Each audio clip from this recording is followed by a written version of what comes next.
Hello, YouTube. It's Carrie here, otherwise known as Fresh Orangina, otherwise known as the Bear Gardener. Lots has happened, so I figured why not cover it with a little get ready with me moment here on the live. I'm gonna put some makeup on and let y'all know what I've been up to for the past year and a half. Probably from the last time I posted, it was pretty like apocalyptic looking. And I have to say, it felt very apocalyptic. When I got Omicron, it really, really whomped me. I got COVID on the very first round back in February 2020. And that was not good. But this was beyond bad. When I got it, I was having like severe symptoms, like waking up with screaming, stabbing pains in my joints, and like crazy stuff. My vision took a dive almost automatically. It was a lot. It was a lot. And having some of the background that I have, I was able to, research some good sources, like papers from medical journals, and look at the research and sort of try to figure out where to go in terms of supplementation, medications, and that kind of thing. I had been to a neuro-ophthalmologist who said that my eyes were fine and that the problem was my brain. That's fun. Not so much. As you may have noticed, there has been some significant weight gain as well. And I will get into all of that. As you guys know, like my health has been really like a singular focus of my entire adult life, really, has been trying to make sure that I don't die at an early age. Like, many of my close relatives. Okay. Um, and it's been like a nonstop focus. And so when actually, I should say before the pandemic hit, I did start to gain a little bit of weight when I did January back when that carb allowance went a little overboard, and I gained like 10 pounds though. Like it was a moderate amount. Now, when I got Omicron, I basically became bedridden for quite a while. And it's funny because I did something interesting. So the way that long COVID works is it doesn't really show up in its full state until like 3 months in. And I think a lot of people don't realize that. So they don't associate what they're feeling with their the COVID infection that happened to them, 3 months previously. And what might happen is you might have a week or a few days where you start to feel like you are recovering from the initial infection. And then it flips.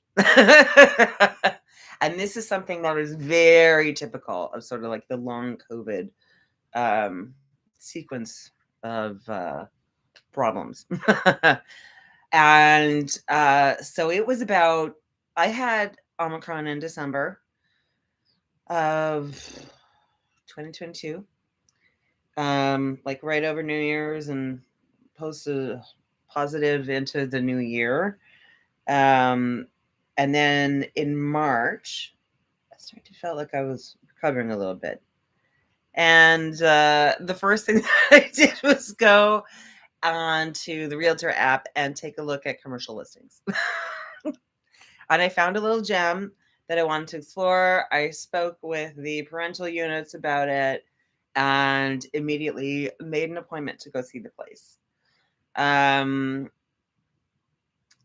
And then I bought a cafe. So there's that. Right. So that's a bit of a change. Just a little bit. The reason why I got it was like during the pandemic. I had been looking for work. I graduated right into the pandemic. Oh, great. Congratulations, graduates. Go find work. Yeah, it did not work out that well. And for 2 years, I was applying and applying, applying to places for product development, and I did not get a single reply back, which was very sad.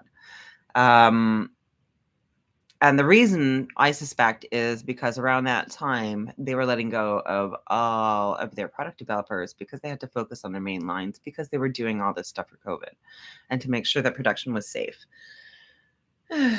So a lot of companies that went down to their main line products and they stopped all line extensions. So there were all these very well experienced product developers that were like up for grabs. Anyhow, I tried getting into a commercial kitchen like that where you can like rent. You have a rental with that kitchen, sort of like a ghost kitchen kind of a deal, but more for shelf products, and couldn't get in because everybody was trying to. And so at this point, I was like, I need to create my own opportunity.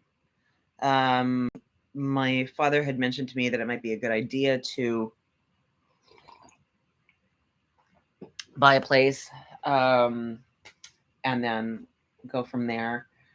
And I was like, okay, yeah, it's time to do it. Let's do it. So I jumped right in. I bought a business. And then like more of the long COVID stuff kicked in. So like I was taking pile of supplements. Let's see, every day I was taking magnesium, like a full spectrum probiotic. Oh gosh. I was taking mushroom supplements. I was taking multiple types of antihistamines a day. I had to take something for hot flashes because I went through menopause like this. Boom. Thank you, COVID. And so I deal with like hot flashes and stuff now. But hey, at least I don't have to deal with all the horrible cramps that I used to have before. So like honestly, I'm not that sad about that. So I'm just gonna say.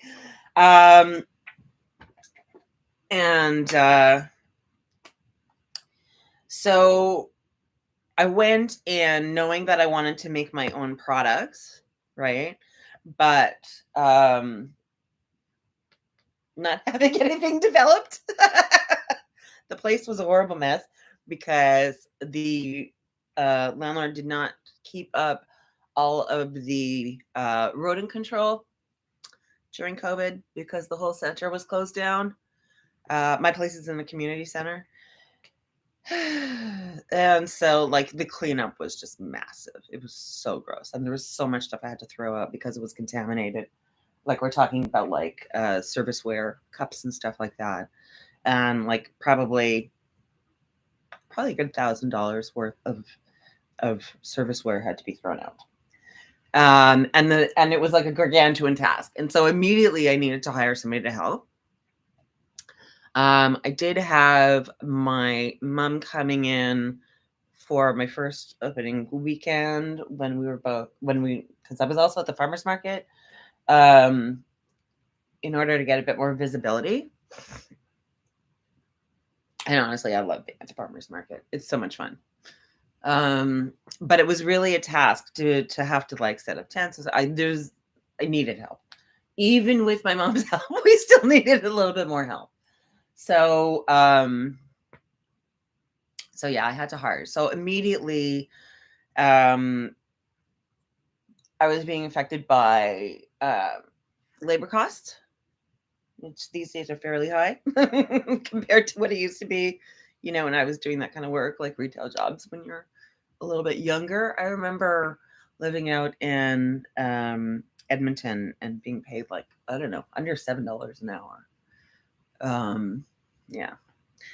Now, minimum is $15.50 here in Canada. So, yeah, it's a considerable amount when you have to hire staff, especially if you have to hire more than one person. And it makes it even more complicated when you cannot find any culinary staff. It took me 7 months to find anybody with any know-how in the kitchen so that I could get out of the kitchen and start doing other stuff that I needed to do, which is a little bit crazy. So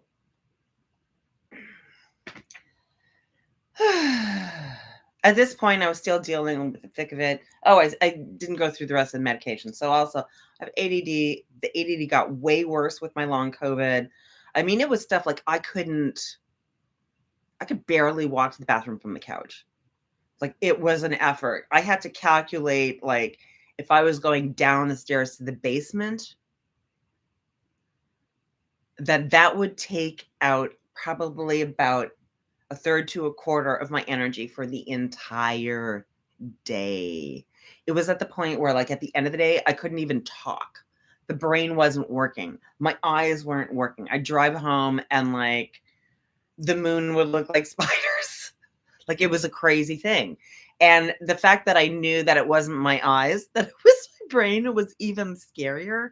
And so, like, I had to be very, very careful about pacing. Yeah, I had to take everything with a flushing niacin. So I was taking that. Oh, the electrolytes. So the electrolytes and the niacin pretty much saved my life. I was taking sodium phosphate and also a little bit of just a general electrolyte. That sodium phosphate made me able to make ATP to get a little bit through the day, so I could work at least one shift, kind of, and or do the shopping, right? Because, like, doing the shopping at Costco, there were times where I had to go in the, like, little cart, the little mechanized drive around the store, because I did not have the capacity, the energy capacity to be able to do it. So basically, let me explain it to you a little bit about how that works. Because I think a lot of folks don't really know that aspect of the COVID disease. I do, though. All right, so let's talk about it.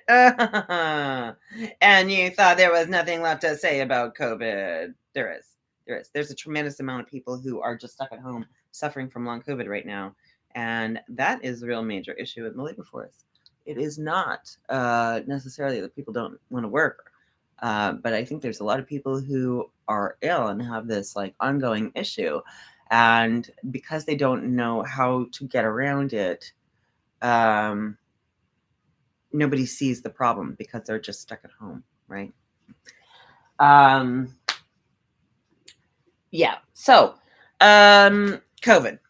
When the virus enters your body, the first thing that it does is goes after the mitochondria in your immune system cells. Why this is not general knowledge is beyond me.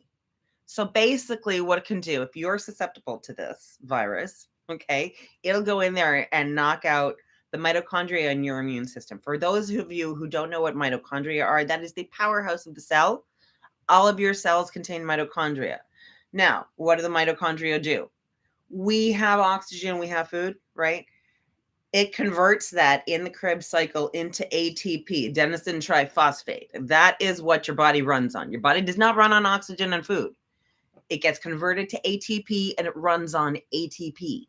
Now, there are two types of metabolism in the Krebs cycle, okay? There's aerobic metabolism and there's anaerobic metabolism.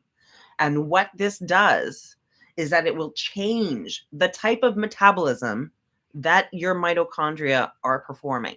And they will go to the anaerobic side instead of the aerobic. And instead of, like, I can't remember the exact amounts, but instead of, like, having, like, something like, I don't know, like 12 or 14 molecules of ATP, there's only 4. Okay. So imagine that all of the energy that your body is capable of, and that is thinking, even like emotional stuff that you go through, you would not believe the amount of energy that sucks up. And being cognizant of that now, honestly, makes me a little bit more able to be wiser about what I choose to react to. It's a big one. So I just was not able, and that was even with all the medication and stuff. I wasn't able to really be my vitality self, if you want to say. Um, and that was difficult in itself, because learning to pace, that can be a hard one. I mean, we all, sort of think about it like it's, oh yeah, yeah, yeah. When you get tired, sit down and take a rest. No, this is not like that. This was not like that at all. And in fact, um, if at the end of the day I had an emotional conversation, it was like I could not do anything the following day. The energy was used up. There wasn't coming back anywhere. It was gone with the wind. Um, and so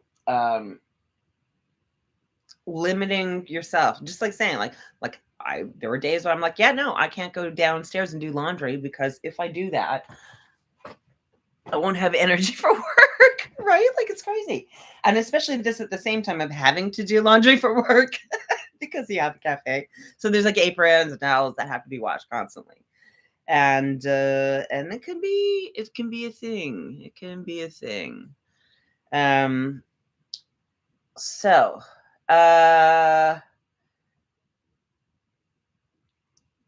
doing that balance for work was an interesting adjustment. Um and just working at it and working at it and working at it, developing the concept more, developing the cookies, sort of like the type of um, corporate present that we want to have.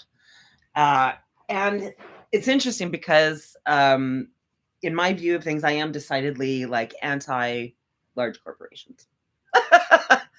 The other thing is, when I got the place, I asked the previous owner, I said, what were your 3 most popular items? And he said cookies, pizza, and French fries. He was getting stuff from the big guys like Cisco and GFS. And I didn't want to do that because of my background in product development and food tech and regulations. I know a lot about all of the additives that they put in food. With my background, my pre-med background stuff, and psych background, it seems very obvious to me that current generation of teenagers is going through some really, really serious stuff, and everybody thinks that it's the social media that is causing teenage depression and that kind of thing and severe anxiety, and nobody is questioning the food that they eat. This is the first generation that we've raised purely on like entirely processed foods. Right? I feel like my generation, when we were growing up, there was no choice. If you didn't want what was laid out for dinner, too bad. Then I guess you weren't having dinner. Whereas this current generation, almost every parent that I talk to, they will make separate food for their kids. Children's food as a category never used to be so much of a thing. I mean, it started a little bit in the 80s and 90s, right? And then the things were very obvious, but like now it's like everything is processed. Everything is full of all these grass chemicals. Okay. What that means is generally recognized as safe grass. Generally, I don't know. I don't think that they are as safe when they test them. Like they're I mean, it's a lot of them were tested on mouse models. It's like a whole thing. And it doesn't necessarily translate, especially when you're not thinking about how it affects the brain gut axis. And so I wanted to make better food. So we do a tremendous amount of stuff in house. For such a small, I mean, like our square footage is tiny, really, really tiny. And we do a lot in house. And so we do cookies. I said, okay, if I'm going to do cookies, we're going to do them without preservatives, but we're going to make them like really, really special. Like a cookie shouldn't be something like that is not an everyday food to me.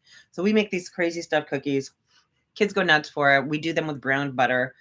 So they're really expensive to make, and they're fairly expensive cookies, and everybody loves them. Of course, they're really, really good. And very unique flavors, like North of Chicago, which is my take on Creature's popcorn. So you know how that's sort of like the sweet and the savory with the caramel and the cheese. So we do it with North of Chicago. So it's got maple flakes in there, caramel chips, pretzel balls, and cheddar whales. And it's a compound dough with two sides. One's a maple side and one is the cheese side, and the cheese side has cheese powder in it. And so, but it's got such this great, like, honestly, an eighth of one of our giant cookies is probably enough as a serving size. And they really are meant to share. It's not really meant to sit down and eat in like one go, because they are very, very rich. It's something very special. It's like a once in a while treat. And our customers are, are like into that. We have some really interesting flavors, like sesame snap that's done with sesame snaps, honey roasted nuts, and halva in it. That's really good. So for fries, we wanted to make the best fries, right? Like if I'm going to do something, I want to do the best way that I can. And so we do house cut fries. We were doing all kinds of stuff for the farmers market last year, like smoked ribs. I'm going to be doing an amazing Beyond Burger. We have a calamari burger, which is insane. We do like ramen, deep fried ramen balls that are stuffed with like cheese and chicken and different stuff. We do pizzas. We do sandwiches. We do ice cream. I came up with cereal shakes because, and it's so funny because like a few days ago last week, I was like, there was somebody who came up to the counter at like 9:30 in the morning and ordered a cereal milkshake because they're like, yeah, there's milk, there's cereal, it's all good. So we've got like a vanilla caramel one with cinnamon toast crunch. There's a strawberry fruity pebbles one, and an Oreo O's chocolate one, I think, which is honestly it's the caramel and the strawberry one that are like most popular. But we do some really, really crazy food. And the other part of it is that when I first opened the place, because I had the long COVID, I was like that. I mean, for a year after the, pandemic was declared over or whatever, I was in a mask for a year. No compromises. Because at the center, I have really, really small kids and I have really, really older people who are part of Coronation 50 plus. And so there was no way that me in an immune compromised state was going to be serving everybody without that extra layer of protection. Because I know how easy it is to pick something up from somebody and spread it to somebody else. So a lot of parents came up to the counter with little ones, 3 and under, that were like terrified of people. And the parents were saying stuff like, oh, don't worry, they're a pandemic baby. And that really broke my heart. It broke my heart in so many ways. And so I was like, you know what? I've got to find a way to connect with the kids here. And so I started doing, like fancy rainbow makeup and sparkles and stuff all like this, because that's where I had to communicate with them. So between my clothes, and I would wear like fun shirts, like cartoon characters and stuff like that. I've got my bright pink shoes. And so there was a place to connect with that little ones where they would feel familiar, because all of the adults, other than the parents that they interacted with, were characters on TV for kids. And so that's what I was trying to bring to the situation, was a place to connect with those little ones, to make them feel comfortable to socialize, right? To interact with people. Because none of them had the experience of going up to a cafe and like ordering ice cream and cakes and like, all the fun stuff that you get to do when you're like a little kid, and they didn't really have that. And so to be able to give that to them as an experience was really important to me. Yeah. So let's fast forward through a little bit of stuff. Because right now I am feeling like I am well on my way to recovery out of long COVID. What made the difference? Oh boy. It's surprising. It's really surprising to me. part of the things that we're doing for the cafe this year is onboarding the chef garden, because as y'all know, I love to garden and that never went away. But with the exhaustion and everything like that, and testing all the products out, because I needed to make sure like where things were and stuff like that, I did gain a lot of weight. And a part of that was because there were some days that I just could not function. So if you're sitting on the couch and you're still eating food, you have an excess of calories. And so your body is going to put that, back into your fat cells. And I think we're all primed for pretty fast regain. It's kind of a thing in this community. So I gained like about 60 pounds. Like it was considerable. And I actually didn't really care. For the first time ever, I really didn't care. And the reason is because I knew that it was related to being ill. And there were some smoked rib poutines thrown in there for sure. I'm not going to lie to you and say there wasn't. That being said, the amount of regain was really more than it should have been for the dietary changes, if that makes sense. Because I was still very active, and but even with that, if you don't have the proper metabolism working in your cells, working in your body, there's not too much that you can do about that. And I think a lot of people in this community know that. Like there are things that works for everybody else that some people have tried and they're just like, nothing budges. Right. And so, I was like, okay, I have a primary thing I've got to deal with, which was the business. And after that, there wasn't much left over. So I literally I really didn't have time to think about it that way, or to worry about it. There were more important things I was dealing with at the time. And I really had a strong feeling that,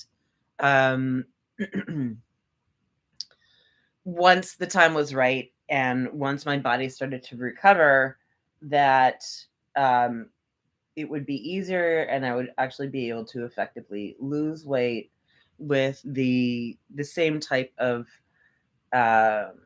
tactics that had worked so well before, which for me is going to low carb, a little bit of honestly, a little bit of I hate to call it fasting because I don't consider it fasting, but like delaying eating in the morning, or like stopping to not be conscious and don't eat in the middle of the night when I wake up in the middle of the night.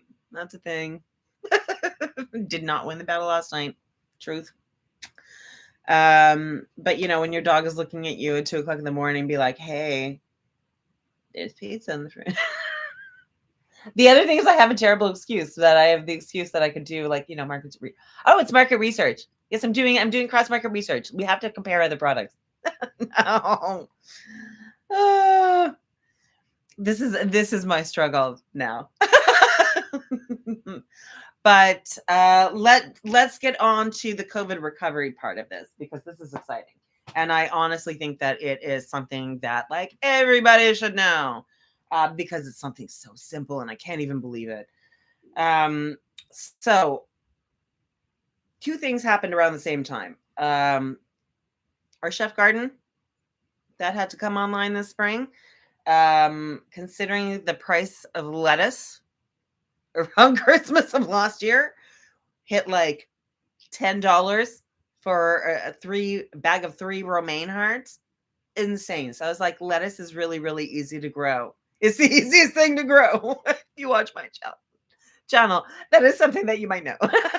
So I was like, yeah, no, we have to start this right away.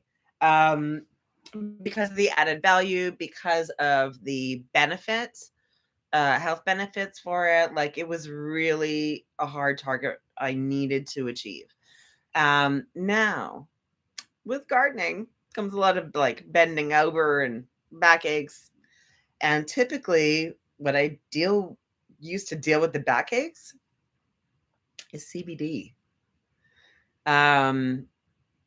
Around that same time, I also came across some research on CBD where it really, and this is like very strong correlations. The data is great. The institution that was doing the research is very, very well known and very highly regarded.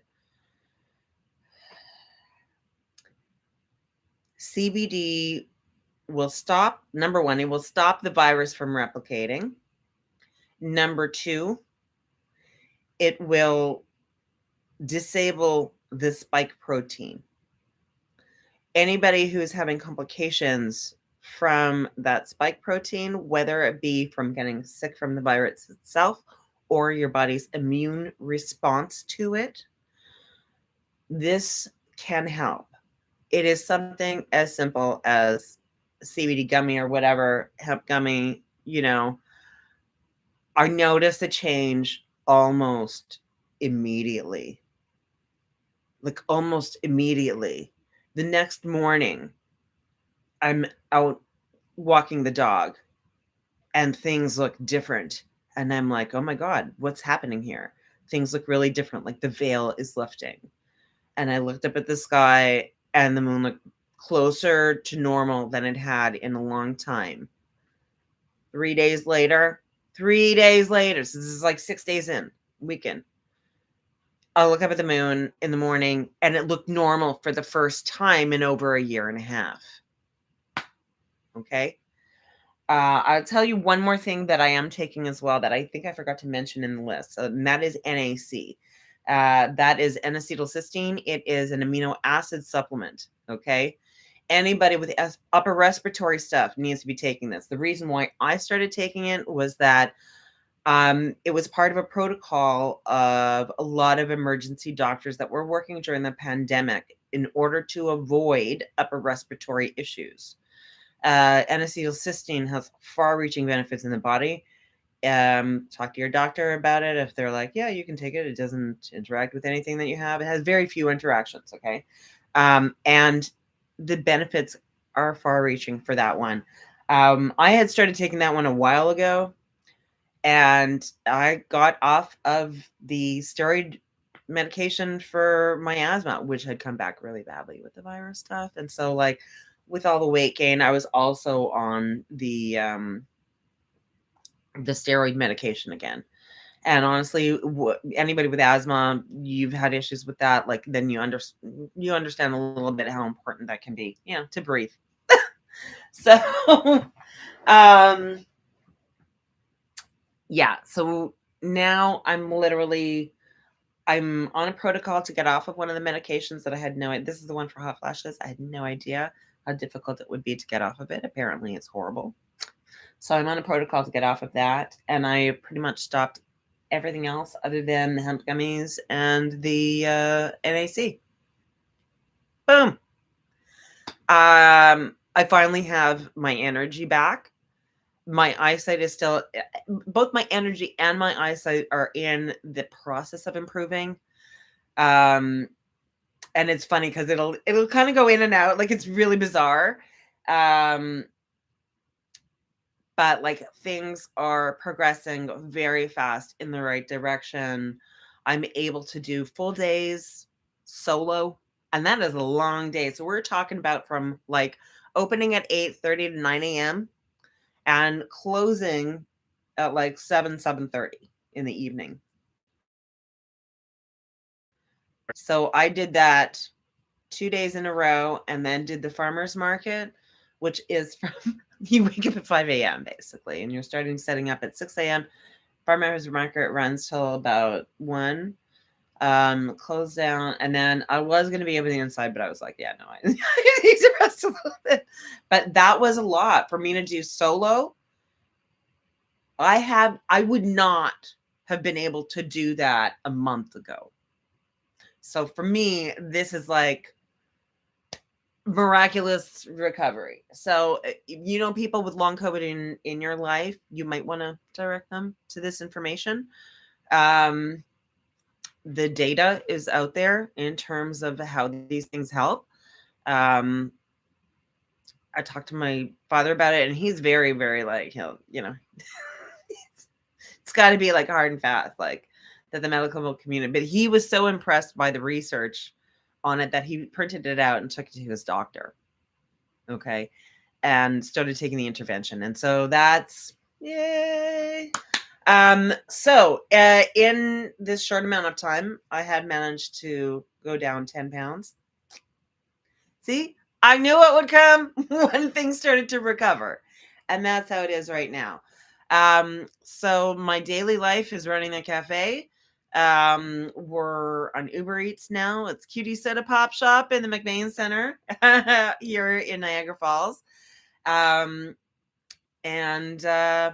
we're off to the races. We've got a really, really interesting and fun menu that I'm so proud of.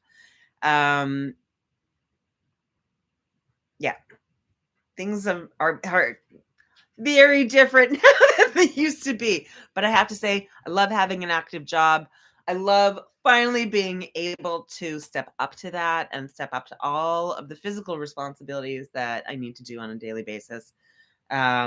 Yay. Hopefully you'll be seeing more from me.